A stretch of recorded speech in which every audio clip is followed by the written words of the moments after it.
আসসালামু আলাইকুম। Live blogs by Shifu channel থেকে আমি শিফু বলছি। কাছে কিংবা দূরে যে যেখান থেকে আমার ভিডিও দেখছেন না কেন, আশা রাখছি সবাই ভালো আছেন, সুস্থ আছেন। বাচ্চারা ঘুমাচ্ছে, এই ফাঁকে আমি চিন্তা করলাম আপনাদের সাথে একটু ভয়েস দিইনি। আপনাদের সাথে অনেক দিন হয়ে গেছে ভিডিও শেয়ার করা হচ্ছে না, তাই চিন্তা করলাম আজকে ভিডিও নিয়ে বসি। গত 3-4 দিন আগের ভিডিও ফুটেজ এটা। 9টা বাজতেছে তখন, 9টা বাজেও দেখেন কতটুকু কুয়াশা এবং কেমন বৃষ্টি পড়েছে যে আমার বারান্দা ভিজে গেছে। বারান্দার গ্রিলগুলোতে এই যে পানি জমে আছে, বৃষ্টির পানি, আর বারান্দা তো ভিজেছেই। যেসব কাপড় ওয়াশিং মেশিন থেকে শুকিয়ে বের করে বারান্দায় মেলছি, মনে হচ্ছে সেগুলো উল্টা আরও ভিজেই যাচ্ছে। তো কি করব, একবার মেলবো একবার উঠাবো, এই ধৈর্য আসলে নাই। তো এগুলো গতকালকে দেয়ার কাপড় চোপড়। তো সকালবেলা বারান্দার দরজা খুলেই দেখছি যে খুব কুয়াশা আর খুব বৃষ্টি হয়েছে, ভীষণ ঠান্ডা পড়েছে। তো বাচ্চাদেরকে রেডি করিয়ে আমি চলে যাব স্কুলে, যেহেতু আমার ডিউটিতে 1 তারিখ থেকেই শুরু হয়ে গেছে, আপনারা তো কম বেশি জানেন। তো আমার সাথে আমার বাচ্চারাও থাকবে। এই যে আমরা চলে যাচ্ছি, দেখেন বাহিরের প্রকৃতি কী অবস্থা। তো কিছু তো করার নেই, জব করলে আপনাকে এর মাঝেই সব কিছু ম্যানেজ করে করতে হবে, চলতে হবে। আমার জন্য দোয়া করবেন।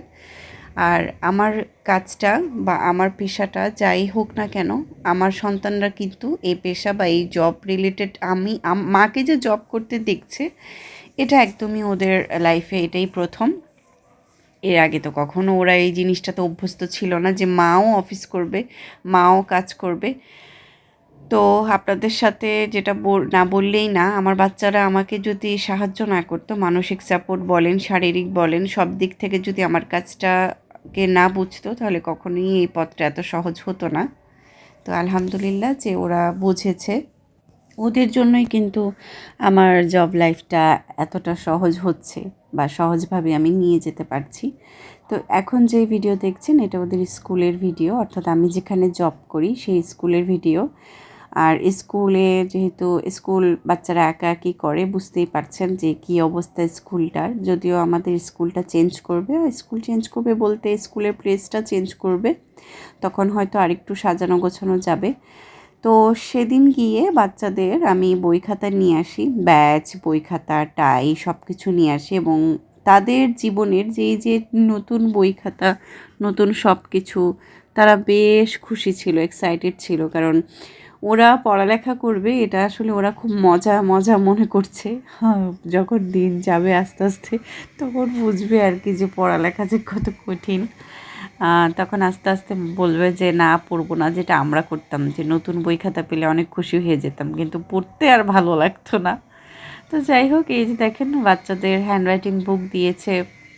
হ্যান্ডরাইটিং অনেক 3টা সাবজেক্টের হ্যান্ডরাইটিং খাতা দিয়েছে দেখলাম। আর আমি আরেকটা কথা শেয়ার করি, আমার ছেলে বড়টাকে দিয়েছি নার্সারিতে আর ছোটোটাকে দিয়েছি প্লেতে। বড়টাকে নার্সারিতে রাখার কারণ হচ্ছে, ও 1 বছরের যেহেতু বড় আমার ছোট ছেলে থেকে, তো ওকে আমি নার্সারিতেই দিয়েছি। আর ছোটোটাকে প্লেতে রেখেছি, কারণ ছোটোটা লিখতে একদম চায় না, ও লেখাটা কেন জানি ও এনজয় করে না। তবে আমার বড় ছেলে লেখাটা খুব এনজয় করে। এখন যেটা আমি দেখছি যে বর্তমানে প্লেতে, নার্সারিতে, কেজিতে অনেক বেশি টাফ করে ফেলেছে পড়ালেখা। শব্দ গঠন আছে, বাক্য গঠন আছে, ওয়ার্ড মেকিং, ওয়ার্ড মিনিং, এগুলো এত ছোট থেকেই আছে, যেটা আমার কাছে একটু বেশিই মনে হয়েছে। তো জানি না আসলে আমার বাচ্চারা পারবে কি না, যতই আমি টিচার হই না কেন, আমার কাছে মনে হয় এগুলো একটু বেশি চাপ দেওয়া হয়ে যাবে বাচ্চাদের। বাকিটা আসলে জানি না। ওরা যদি ক্যাচ করতে পারে তাহলে তো আলহামদুলিল্লাহ, বাট যদি না পারে তাহলে তো আসলে ভোগান্তি যেমন আমার, আবার ওদের জন্যও তো এটা একটা ইয়ে। আমি জানি না আসলে, যেহেতু এতদিন ধরে ওদেরকে আমি পড়াশোনার চাপ দিইনি, এখন হঠাৎ করেই দেওয়া হবে। তবে স্কুল শুরু হচ্ছে যেহেতু জানুয়ারি 12 তারিখ থেকে ক্লাস, তো আমি কিন্তু ওদেরকে নভেম্বর, অক্টোবর, হ্যাঁ অক্টোবরের শুরু থেকেই মোটামুটি বই খাতা কিনে দিয়েছি, বই খাতাতে লেখাপড়া শুরু করে দিয়েছি। আর সেখানেই ওরা আসলে বই খাতা নিয়ে একটু একটু লেখা শিখেছে, যা পারে। আর একদম 2024-এর জানুয়ারিতেই আমি ওই যে খুব ফেমাস একটা বই খাতা বের হয়েছে না, যে ম্যাজিক বুক, আপনারা চিনবেন, ওই ম্যাজিক বুক পুরো এক সেট 2 ভাইকে আমি কিনে দিয়েছিলাম। ওইটা থেকে ওরা কিন্তু কিছুটা লেখালেখিতে পরিচিত হয়েছে। তো আমি চাপ দিইনি, আমি ওদের উপর ছেড়ে দিয়েছি যে তোমরা যেভাবে পড়তে ভালোবাসো, যখন পড়তে ভালোবাসো, মানে আমি একদম ফ্রি রেখেছি। আমি একটা জিনিস খুব বিলিভ করি, বাচ্চাদেরকে যদি আপনি মাইন্ডটাকে মানে ফ্রি রাখতে পারেন, অর্থাৎ মানসিকভাবে যদি ওর মানে স্যাটিসফাই থাকে, শান্ত থাকে, ওর ব্রেইনটা যেন খোলা থাকে, তাহলেই কিন্তু ও ক্যাচ করতে পারবে পড়ালেখা। আর কিন্তু ও মানে জ্যাম হয়ে রয়েছে, ও পড়তে চাচ্ছে না, ওর অন্য কিছুতে মন, ওর কিছু ভালো লাগছে না, ওইটা পায়নি, সেটা পায়নি, এমন করে যদি ওকে আমি তার মাঝে আবার পড়ার চাপ দিই, তাহলে কিন্তু ওর ভালো লাগবে না, ও পড়াটা ক্যাচও করতে পারবে না। আপনারও যেমন সময় নষ্ট হবে, বাচ্চাটারও সময় নষ্ট হবে। তো সেটা না করে বাচ্চাকে সবসময় চিন্তা করবেন যে যখন ও হেলদি মাইন্ডে থাকবে, মন প্রফুল্ল থাকবে, খুব ভালো থাকবে, তখনই আসলে পড়াতে বসাবেন, খেলতে খেলতে পড়াবেন। আমি যেটা আমার বাচ্চাদের সাথে করি, আমি কিন্তু পড়ালেখা নিয়ে মোটেও চাপ দিই না। আমি চিন্তা করি যে যেটাতে কমফোর্ট সেটাই হবে বড় হয়ে। তবে আমার বড় ছেলের খুব ইচ্ছা পাইলট হওয়ার, আর ছোট ছেলের একটু মারপিট, একটু অ্যাকশন এসবের প্রতি বেশি ঝোঁক। তো সে আর্মি অফিসার হতে চায়। বাকিটা জানি না, আল্লাহ তাআলা রিজিকে কী রেখেছেন, যাই হবে তার থেকে সবচেয়ে বড় কথা চাই যে মানুষের মতো মানুষ হোক, মানুষ হয়ে গড়ে উঠুক, মানবিক মানুষ হয়ে গড়ে উঠুক, এটাই চাই।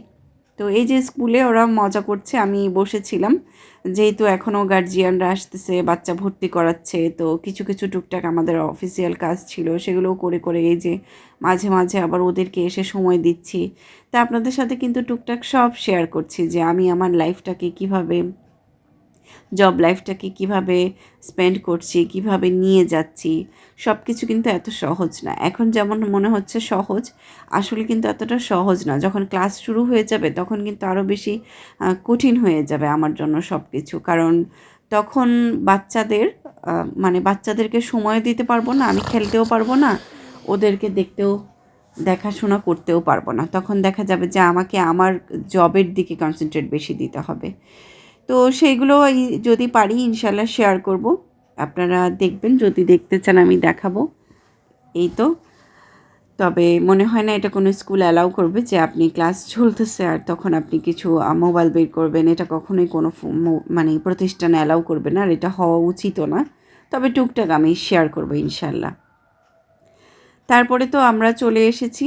তারপরে এই যে দেখেন টুকটাক একটু রোদ উঠেছিল, রোদটা একদম ভাসা ভাসা, মানে তাপটা মনেই হচ্ছে না রোদের তাপ, খুব ভাসা ভাসা একটা রোদ উঠেছে, মানে খুব একটা লাগছেও না। মাঝখানে কিন্তু আবার 2 দিন খুব রোদ উঠেছিল, মানে এই দিনটার পরে কিন্তু 2 দিন খুব সুন্দর রোদ উঠেছিল। আর এই যে এখন কাপড়গুলো তুলেছি এই বারান্দা থেকে, ওই যে দেখেন খাটের উপর আসছে কিন্তু হালকা হালকা রোদ। তো এগুলো রোদেই ছিল, হালকা হালকা এই রোদেই ছিল। তো কাপড়গুলো তুলে এনেছি, এখন ভাঁজ করব, ভাঁজ করে রেখে দিব। আর আজকের মেনুতে, যেহেতু আজকে মঙ্গলবার, আমি একটু ছুটি পেয়েছিলাম, এটা কিন্তু মঙ্গলবারের ভিডিও আমি আপনাদের দেখাচ্ছি, স্কুল থেকে আসার পরের দিন আর কি। সোমবার তো চলে গেলাম, সেটা তো দেখালাম, আর এটা মঙ্গলবার। রান্না বসিয়ে দিয়েছি, ভাজি একটু বেশি করেই রান্না করছিলাম, কারণ ভাজিটা কাটাকাটি করতে আমার একটু বিরক্তই লাগে। আর আজকে কাতাল মাছ রান্না করব, বরবটি ভাজি, লাউ ভাজি, ডাল, আর টমেটোর চাটনি করব। টমেটোর চাটনি আমার খুব প্রিয়, এটা দিয়ে মনে করেন আমি পেট ভরে ভাত খেতে পারি, আবার মানে ওর বাবাও খেতে পারে, মানে টমেটোর চাটনিটা কম বেশি আমরা সবাই লাইক করি। আর এই তো ভাজিগুলো একটু বেশি করে রান্না করে ফেলতেছি, যাতে করে 2 দিন চালিয়ে দিতে পারি, বুধ বৃহস্পতিবার। আর শুক্র শনিবার আমাদের স্কুল বন্ধ থাকে, এটা একটা প্লাস পয়েন্ট যে শুক্র শনিবার বন্ধ, সেদিন আসলে পুরো সপ্তাহ অর্থাৎ পুরো 5 দিনের রান্নাটা আমাকে করে ফেলতে হবে। তা আমি কিভাবে সেগুলো ম্যানেজ করব সেটারও একটা ভিডিও আপনাদের সাথে আমি শেয়ার করব। এখন একটু আমার গাছপালা নিয়ে কথা বলি। আমার গাছগুলোর অবস্থা দেখেন, এই গাছটার পাতা ঝরতে ঝরতে এই গাছটা যে এত বেশি ফ্লাফি ছিল, ওই ফ্লাফি ভাবটা আর নাই, একদম মনে হচ্ছে রোগা শুকনো একটা গাছ।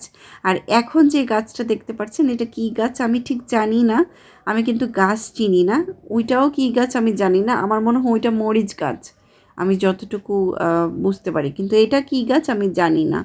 এটা কি কোনো শাক না কি আমি বলতে পারি না।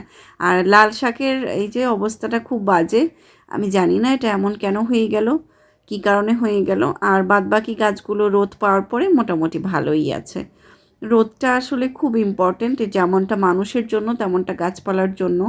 মানুষের জন্য কেন প্রয়োজন, আমার মাঝে মধ্যে খুব কোমর ব্যথা করে, কিন্তু কোমরটা বের করে তো আর বারান্দায় দাঁড়াতে পারি না, বিশ্রী একটা ব্যাপার হয়ে দাঁড়ায়।